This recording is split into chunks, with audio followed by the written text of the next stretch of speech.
ya. Ayo Mbak Iren, bahasa Filipin aku cinta kamu. Mahalmu ako. Halo, selamat bergabung bersama Sobat Sehati.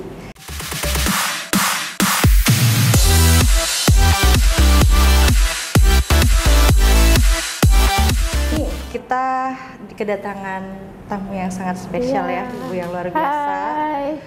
Ya, Ibu Rektor kami. Ya. Ibu Dr. Apa kabar, Haja. Bu Iren? Sehat Ibu, Ibu juga sehat Bu. Alhamdulillah sehat. Senangnya hari ini ya Ibu bisa bersama kami di sini ya. Oke, Bu boleh mungkin sambil disapa Sobat Sehati. Halo adik-adikku sekalian, anak-anakku. Kita sekarang berbicara tentang, kita nanti hari ini akan berbincang-bincang tentang pendidikan tinggi sih Bu. Ya, jadi nanti ya karena Ibu sebagai rektor, sebagai pendidik ya, pimpinan di Universitas Sari Mulia, makanya nanti mungkin kami ada beberapa pertanyaan dan boleh, mungkin kita bisa sharing-sharing ya Bu di sini. Oke. Boleh? Ya. Ya, silakan. Mau nanya apa Mbak Iren? Oke. Bu, mungkin pertanyaan pertama ya boleh. Bu. Kita pingin tahu nih, mungkin Sobat Sehati pingin tahu tentang apa sih atau bagaimana penting nggak sih pendidikan tinggi itu buat seseorang ya Bu? Kalau menurut saya sih pendidikan tinggi itu sangat perlu, karena untuk meningkatkan taraf hidup kita, untuk meningkatkan juga meningkatkan kehidupan di keluarga, supaya kita tuh lebih mandiri. Apalagi kan kita sebagai wanita itu memang sebagai wanita tuh memang walaupun kita ujung-ujungnya dapur, tetap kita harus bisa membuat lebih inovasi, supaya kita tuh tidak bermental kayak sekarang tuh kan kayak generasi strawberry. Jadi kita harus benar-benar bisa. Soalnya menurut saya itu ibu tuh sangat berperan penting menurut saya, karena kita lahir dari ibu ya. Jadi suami kita juga lahir dari ibu. Jadi ibu tuh harus berperan penting untuk meningkatkan pendidikan ya. Tolak ukurnya harus penting. Jadi harus bermental baja. Ya, kita tetap menghormati suami, tetap sebagai, walaupun kita mungkin lebih tinggi dari status pendidikan lebih tinggi dari suami, tetap aja kita harus menjalani kaidah-kaidah sebagai istri, sebagai anak yang soleh. Menurut saya sih seperti itu. Jadi harus bermental baja. Ya, gitu. Dan itu juga bisa kita dapatkan justru saat kita mendapatkan pendidikan ya Bu, khususnya di pendidikan tinggi. Apalagi mungkin di era saat ini, di mana era digital ya, society 5.0 ya Bu ya, di mana mulai banyak sistem informasi yang digunakan. Nah, kayak di masyarakat mungkin di tempat-tempat bekerja sudah mulai menggunakan sistem online. Ya, kalau menurut Ibu gimana nih Bu terkait ini? Kalau menurut saya kita bisa sistem online itu kita memang harus jeli ya adik-adik, anak-anakku. Kita harus bisa membaca yang mana yang kira-kira penting buat kita, buat anak-anak kita, yang mana yang penting. Dan kalau menurut kita itu tidak penting, nggak usah kita hiraukan, karena akan merusak mental diri kita sendiri gitu. Kayak netizen yang istilahnya ya, yang toksik. Kita harus berpikiran positif. Jadi kalau kita sudah berpikiran positif, insya Allah pasti akan dampaknya tuh sangat bagus untuk diri kita sendiri. Berarti memang harus selektif juga ya Bu? Ya, harus selektif. konten ataupun mungkin apa yang ada di medsos itu kita harus juga selektif gitu ya. Nah kalau di dalam dunia perkuliahan, kalau di Sari Mulia sendiri mungkin seperti apa? Boleh dikasih contekan mungkin ya Bu, supaya mungkin Sobat Sehati yang menonton tahu nih, oh Universitas Sari Mulia juga sudah ikut beradaptasi dengan era Society 5.0 ini. Bagaimana? Apakah mungkin di pembelajarannya ada online atau menggunakan sistem apa mungkin seperti itu Bu? Ya bermacam-macam ya di Sari Mulia, dengan sistem online, sistem apa ya istilahnya ya, kita juga harus update ilmu, apalagi kita kan di sini ada 4 bahasa yang ini, kita ada bahasa Jepang, bahasa Belanda, dan juga kita juga lagi ke era mungkin bisa ke Jerman juga. Jadi intinya memang kita berusaha supaya bukan berusaha, memang harus lulusan kita tuh lebih berprestasi. Dosen-dosen kita juga berprestasi. Jadi kita semuanya berpacu untuk meningkatkan mutu pendidikan di Indonesia, terutama di masyarakat Banua. Jadi nggak usah adik-adik anak-anakku nggak usah ke Jawa lagi, di sini bisa kuliah di Sari Mulia. Lebih kita meningkatkan kualitas dan kuantitas kita. Marilah kita sama-sama meningkatkan Banua kita yang tercinta. Nanti menuju Fakultas Kedokteran. Kebetulan kita juga sedang membangun gedung OSCE. Nanti mudah-mudahan dalam waktu ya beberapa bulan ke depan, dalam 1 tahun itu gedung sudah mulai berdiri. Gunakan. Wah luar biasa ya, berarti ya di Sari Mulia berarti sudah sangat beradaptasi dengan era saat ini ya. Dari pembelajaran mungkin tadi sudah ada online ya Bu, tapi mungkin masih ada onsite juga ya, berarti blended ya Bu. Kemudian mungkin sistem-sistem juga sudah mulai menggunakan sistem aplikasi, mulai dari pendaftaran sampai dengan proses pembelajaran tadi ya Bu. Dan bahkan ada difasilitasi untuk bahasa asing, tadi ada 4 bahasa ya. Ya, bahasa Mandarin juga ada. Mandarin ada. Luar biasa berarti ya. Soalnya kakak-kakak kalian saat ini ada yang setelah lulus itu ada yang ke Jepang, kan kita kurang lebih 10 atau 11 orang ya Mbak ya, ke Jepang.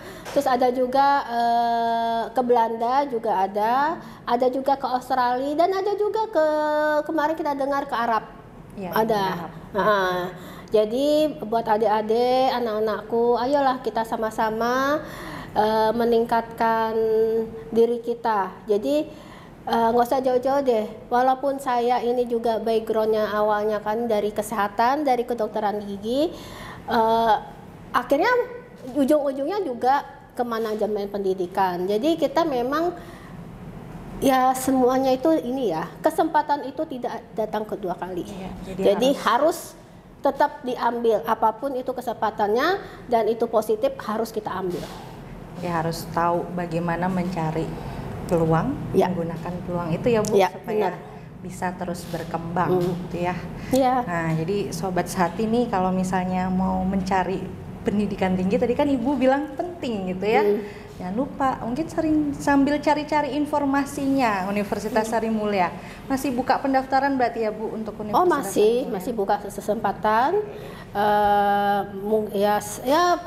Sampai September Oktober masih kita buka kesempatan. Ayo adik-adik, anak-anakku, kita sama-sama belajar kuliah di Universitas Sari Mulia yang kita tercinta ini. Ya. Banyak kan, sudah banyak ya dapat sharingnya. Bu, ini ada lagi pertanyaan. Ada pertanyaan itu begini Bu, tadi kan pendidikan penting tuh penting atau tidak gitu ya. Nah sekarang ada juga yang bilang katanya itu nggak penting, kuliah ataupun misalnya jurusan itu nggak penting, bahkan IPK itu juga nggak mempengaruhi kesuksesan. Kalau menurut pendapat Ibu bagaimana? Salah atau benar Bu? Menurut saya sih kita itu IPK dan nilai itu hanya apa ya? Hanya sebagai apa sisinya ya? Pendukung, ya. Jadi kita harus benar-benar ada skill, ya. Dengan kita skill, dengan kita yang sudah kita asah terus, itu kita otomatis akan akan terampil, ya. Ya seperti yang kita mengasah pisau kan, pisau kalau diasah terus kan jadi tajam kan. Jadi intinya kalau kita skill diterus-teruskan tiap hari, itu akan pasti ini. Ya kalau jadi kesehatan mungkin pasti nanti pasien di bidan akan mendatangin Anda. Jadi kalian tuh harus ini loh, intinya harus mempunyai apa ya, kreativitas dan ada satu skill yang memang yang tidak didapat dari orang lain. Betul. Jadi keunikan. Misalnya mungkin seperti Ibu Iren kelebihannya apa, nanti ya kita mungkin datangnya ke Bu Iren gitu. Ada juga seperti ada lulusan kita yang Paterbird kan juga ada tuh. Ya, nah, kita juga bisa datang ke bidan si A. Wah, ini dari lu, kita bisa belajar. Maksudnya kita harus ada ini ya. Harus ada apa namanya istilahnya ya? Harus punya keunggulan. Keunggulan dari keahlian supaya bisa itu memang nilai plus ya. Nilai plus, betul Bu, didapatkan tidak hanya mungkin di kuliah ya, mungkin dengan beberapa kegiatan lainnya yang bisa diikutin pada saat dia kuliah. Ya, berarti pelatihan, workshop, terus kita ngeliat di internet. Jadi kita itu akan terlatih dengan sendirinya.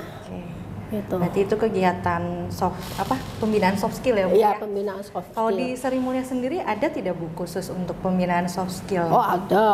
Tempat kita ada untuk pembinaan soft skill setiap minggu ya, ada.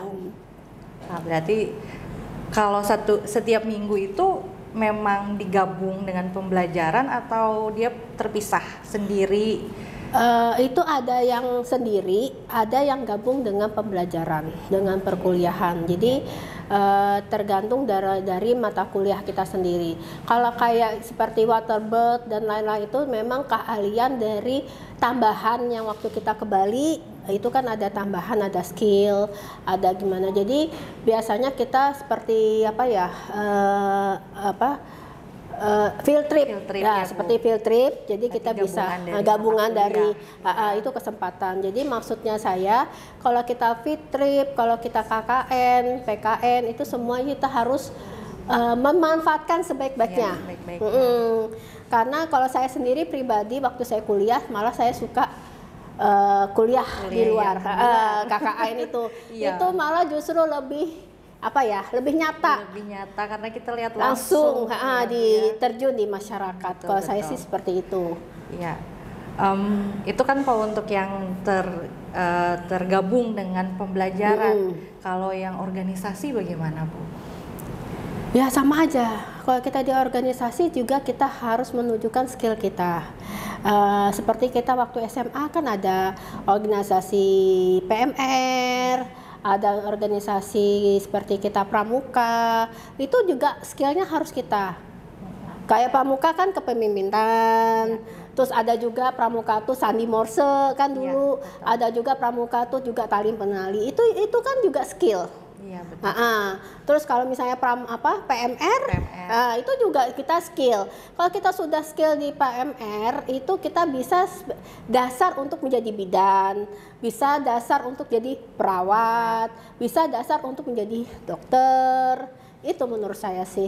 Jadi harus dengan organisasi kita bisa mengembangkan diri justru ya. Dari situ kita bisa malah memanage ya, mungkin ada kan namanya organisasi berarti ada kelompok-kelompok kecil. Dari situ kita belajar manajerial Bu ya, mungkin manajemen, bagaimana menjadi seorang ketua tim mungkin, atau mungkin sampai ke manajemen ya. Mungkin suatu hari bisa juga jadi rekan kerja Ibu ya teman-teman ya Sobat Sehati. Jadi berarti penting memang ya kita memilih jurusan ataupun juga kampus yang tepat gitu ya. Jadi emang harus selektif untuk milih-milih kampus nih. Nah berarti di Sari Mulia tadi kan kata Ibu sudah ada salah satu hari atau salah satu waktu khusus di dalam 1 minggu untuk kegiatan pembinaan soft skill gitu ya. Iya benar. Berarti ya ini nggak salah nih kalau misalnya Sobat Sehati mau milih Universitas Sari Mulia ya, berarti benar. Jadi memang your choice itu will affect your future, itu penting banget ya. Jadi jangan sampai salah pilih gitu ya. Oke, nah ini juga Bu, biasanya dilema saat sudah jadi mahasiswa. Sering mahasiswa tuh tanya juga Bu, ini beberapa bimbingan saya juga sering tanya, Bu, saya ini aktif di kegiatan organisasi, tapi juga saya ingin berprestasi di kegiatan akademik. Gimana caranya mengatur supaya semuanya seimbang antara akademik dan kegiatan organisasi tadi mungkin Bu? Menurut saya itu memang harus bisa seimbang, karena kalau gini aja ya, kita harus fokus. Selama kita kuliah itu kita memang fokus di kuliah. Nah nanti kalau dari kuliah tuh kan kita dapat teori tuh. Nah setelah nanti kita sudah di masyarakat, di organisasi, apa yang kita dapat dari teori ini kita aplikasikan gitu. Kita tunjukkan kualitas nih, saya ini udah dapat nih dari teorinya, misalnya jahit menjahit ya, jahit menjahit gitu ya, istilahnya apa sih. Terus nanti setelah itu nanti kalau sudah sampai organisasi kan ada tuh PE ya, bimbingan ekstrakurikuler. Nah di situ nanti kita bisa membuat dari pantum kan ada tuh, nanti kita bisa menjahit di situ. Jadi bisa kita aplikasikan, atau enggak kita bisa organisasi seperti yang apa sih namanya Mbak ya, istilahnya yang BTCLS ya, itu juga ya ada timnya juga. Jadi kita bisa meningkatkan kualitas kita gitu. Seperti Mas ini juga yang Promkes sama juga. Jadi kita harus mengaplikasikan promosi kesehatan itu seperti apa sih gitu loh, supaya menarik. Aku nih sekarang promosi nih di kesehatan, jadi orang itu bisa menarik kita. Berarti kita harus memarketkan diri kita supaya kita lebih bagus kompetensinya, kualitasnya. Jadi menurut saya jangan minder lah gitu. Percuma jadi minder. Kalau kita minder, kita akan dibully orang. Kita akan terjajah dengan sendirinya. Tergerus akhirnya sama dia. Iya, padahal sebenarnya itu menghantuin dari diri kita sendiri sebenarnya. Ya, jadi memang akhirnya manajemen waktu ya sebenarnya. Nah, iya benar. Bikin prioritas. Bagaimana supaya akhirnya kita bisa seimbang antara akademik dengan non akademik tadi ya Bu. Ya, karena benar. kegiatan organisasi tadi Bu bilang penting tuh sebenarnya. Justru kita belajar banyak keterampilan ataupun bagaimana mengkoordinir sikap kita tuh justru pada saat di organisasi ya benar, Bu ya. Ya jadi mungkin sebelum kita lebih jauh, kita sambil minum boleh Bu? Oh boleh. Kita sambil minum aja ya. Iya. Jadi santai. Jadi intinya Mbak Bu Iren, kalau seandainya kita itu pengalaman kita yang bagus-bagus itu kita harus kasih ke orang lain. Betul. Nah, kalau pengalaman itu yang bagus ya, pengalaman kita bagus, pengalaman kita positif itu kita harus memang share ke orang lain supaya paling enggak kita sebagai contoh, sebagai panutan Tapi kalau yang tidak bagus itu kita tutup rapat-rapat. Kita tutup rapat-rapat, kita simpan sendiri karena itu untuk apa namanya, supaya orang itu tidak orang itu tidak mengikuti kita. Menurut saya sih seperti itu. Ya, betul. Jadi tadi selain belajar, ya kalau yang hal positif yang bisa kita bagi ke orang lain itu akan lebih baik lagi. Jadi inspirasi buat orang lain. Seperti Ibu ya, menginspirasi kita semua yang ada di sini ya, Bu, di Salim Mulia. Ya. Oke, mungkin sambil minum dulu, Bu.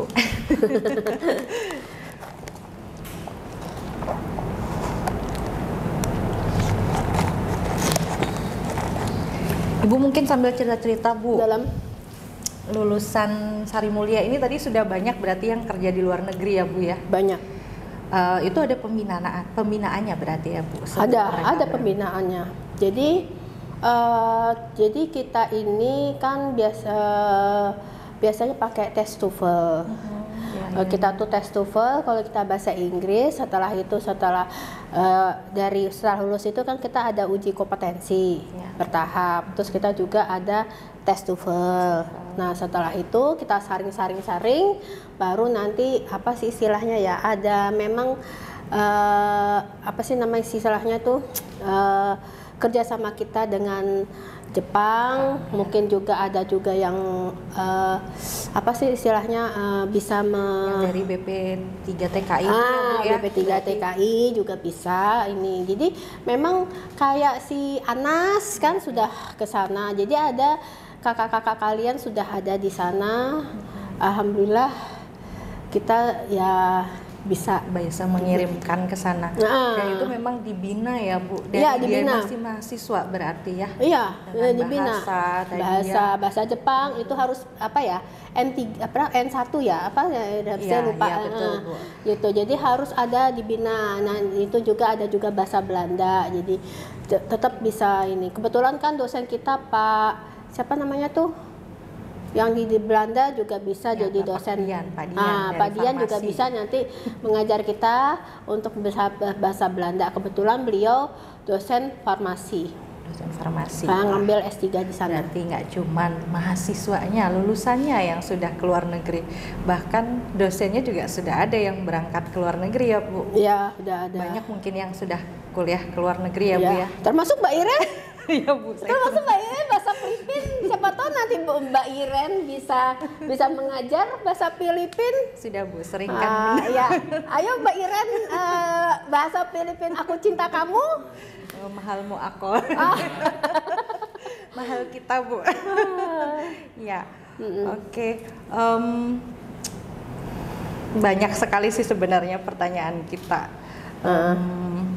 Tapi mungkin ini pertanyaan yang menurut saya agak mengganjal, Bu. Apa?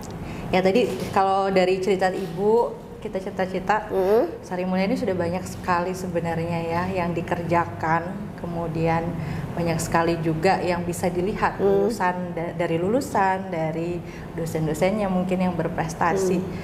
Nah, Bu, mungkin kami minta pendapat Ibu atau mungkin tips and trick, Bu ya. Bagaimana supaya mahasiswa ini bisa bertahan, tough ya, karena banyak sekali juga mahasiswa yang kadang-kala ya sudah saat di pendidikan mereka lalu mulai lempem ya, mulai malas-malesan, jenuh. Memang sih ya, kuliah itu menurut saya memang ada kejenuhan. Itu memang manusiawi ya. Apalagi dosennya mungkin yang tidak nggak bisa diajak curhat apa gimana. Jadi kita lihat dulu kira-kira itu kita curhat dulu. Misalnya kalau kita di kuliah itu kita bisa kan ada pembimbingan akademik, kita bisa curhat sama bimbingan. Jadi kita dekat siapa? Kalau misalnya kita nggak dekat sama salah satu dosen, kita ke pembimbing akademik.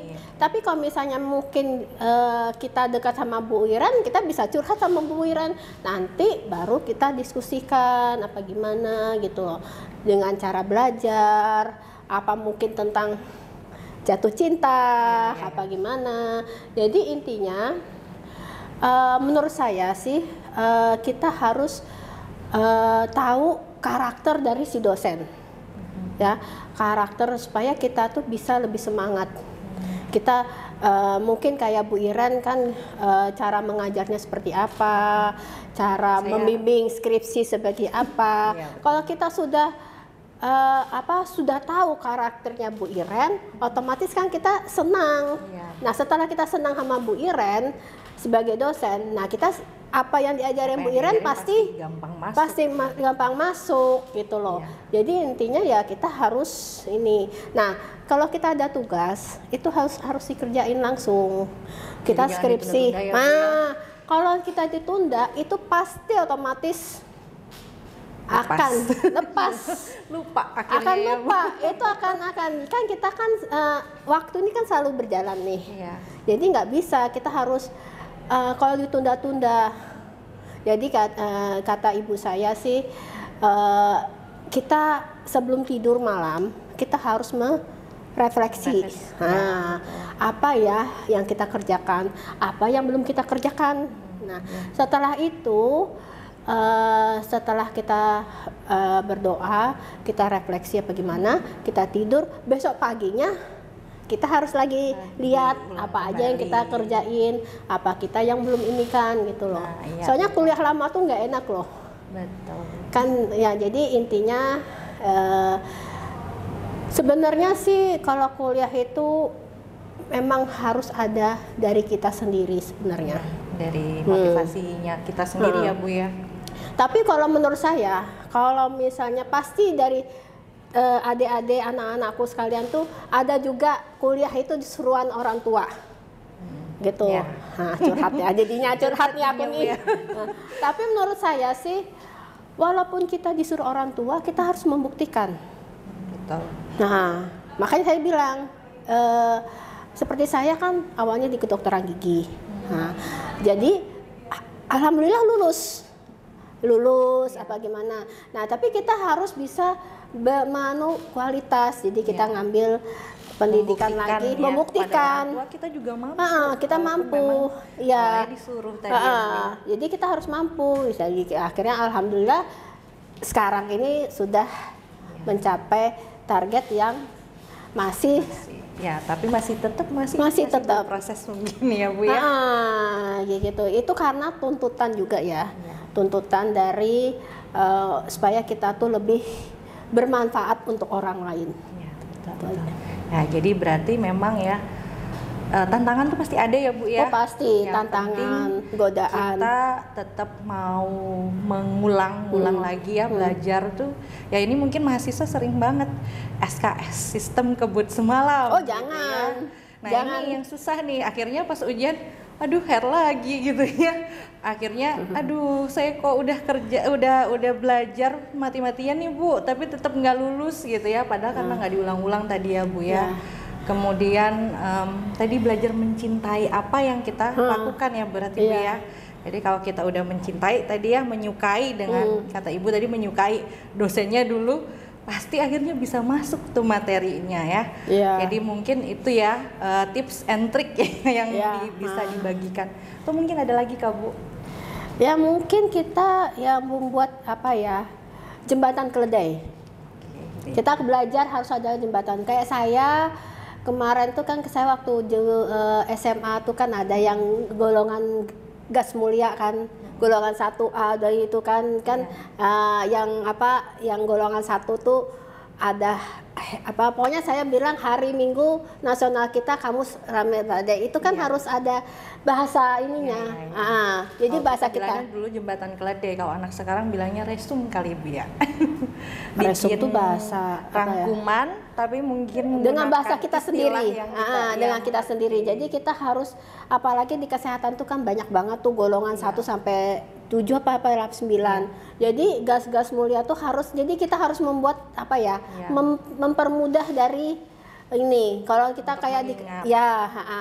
kayak kita di tulang belakang kan ada ros, Ya. nah itu kan rotundum, ovalus, Ovalus, ya. spinosum kan, nah itu bisa kita diinikan Iya, betul. bahasa-bahasa keledai kita Yang gitu loh, mudah dimengerti. yang mudah Kita dipengerti. pun ingat gitu ya.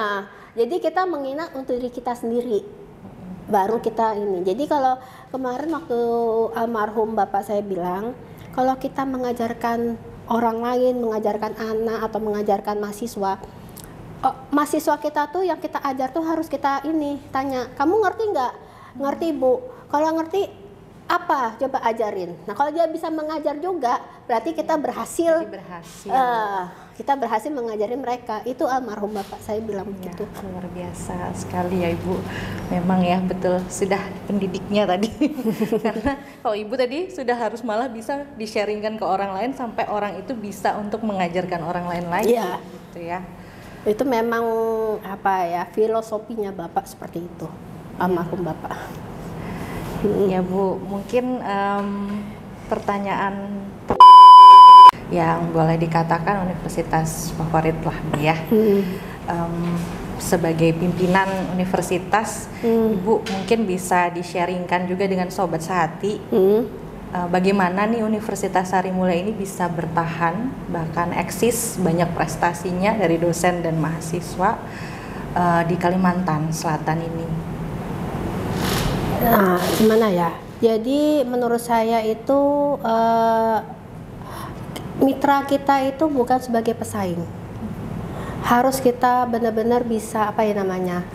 Kerjasama ya. Kerjasama. Jadi mitra kita memang ada apa istilahnya ya?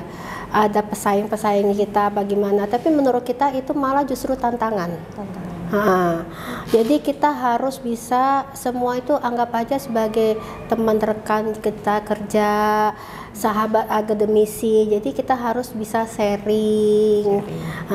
Jadi kita bisa eksis dan teman-teman di keluarga besar Sivitas Sarimulya juga sebagai teman, sebagai sahabat, sebagai kakak. Jadi kekeluargaan kita tuh lebih erat. Jadi mahasiswa kita anggap anak, kita anggap adik. Jadi apa ya, persaudaraan, kekeluargaan kita lebih ini. Menurut saya segitu. Kalau kita terampau apa sih ya? Kita boleh jaim, tapi harus ada ukurannya, harus ada ininya gitu loh. Kompetitor kita memang berat. Iya, tapi itu sebenarnya bukan sebagai kompetitor sebenarnya ya. Tapi sebagai apa ya? Motivasi. Nah, sebagai motivasi makin berkembang gitu.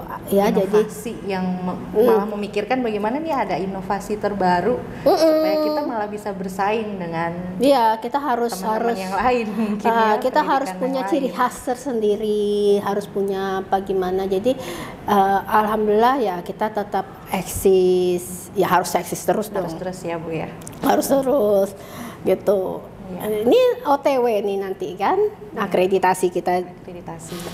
OTW ya kita menuju unggul. Terus juga kita membuka fakultas kedokteran. Itu semua kita insya Allah ke sana. Ditunggu. Ya, oke. Berarti memang ya luar biasa ya, berarti ya memang pendidikan tinggi itu juga memang dituntut oleh kepemimpinan, kebijakan dan sistem yang baik. Bahkan tadi kata Ibu harus bisa sesuai dengan kebutuhan masyarakat, berinovasi sehingga bisa berprestasi, nggak cuma buat lulusannya tapi semua orang yang ada di universitas itu, bahkan mungkin sampai ke internasional ya Bu, sesuai dengan mimpinya. Harus ke internasional universitas ya Bu. Sebenarnya kan kita sudah ada ya, kita internasional. Mahasiswa kan kemarin waktu itu pernah ke tempat magang kan waktu Filipina ada juga betul. Kan mahasiswa kita Filipina bisa tempat kita. Jadi alhamdulillah ya kita sudah terbukti lah gitu. Tinggal kita di negara-negara lain mengembangkan di negara yang lain negara yang lain apa gimana itu aja jadinya. Oke Bu, banyak nih sebenarnya mungkin tapi waktu juga ya. Baik, mungkin itu Ibu, terima kasih untuk kehadirannya hari ini. Terima kasih sudah meluangkan waktu, udah sharing ya, tadi ada beberapa pengalaman, banyak ada tips dan trik juga ya. Sukses selalu untuk Ibu, Ya, sukses bagus. dan menginspirasi banyak orang. Terima kasih Bu. Ya, terima kasih. Sampai ketemu lagi Sampai ketemu, di dadah. podcast selanjutnya. Assalamualaikum.